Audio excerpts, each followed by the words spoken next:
Hello मित्रांनो, तर आजच्या मिनी व्लॉगमध्ये तुमचं स्वागत आहे.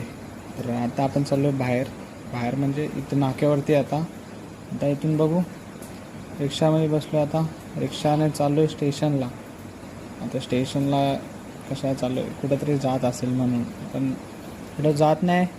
इथे मित्र भेटायला तिकडेच चाललो आहे. तर बघू आता पोचू स्टेशनला आल्यावरती बघू शकता किती गर्दी आहे. आणि इथंच कुठेतरी माझा मित्र आहे, त्याला शोधायचा आहे. तर बघूया आता ही काय गर्दी बोलते. आधीच बेकार अशी गर्दी. पण एवढ्या गर्दीमध्ये आपला भाई भेटला आपल्याला. तर हे बघा, हे आपला बेस्ट फ्रेंड आहे. तर जेव्हा 6वीला मी शाळेत गेलेलो तेव्हा भेटलेला आम्हाला, तिथपासून मित्र आहे आपला. तर चांगला आहे. 10वी नंतर तो सोडून गेलेला आपल्याला दुसरीकडे शिकायला. 11वी 12वी आपण 11वी 12वी वेगळीकडे गेली, त्याने वेगळीकडे गेली. तर आता बघूया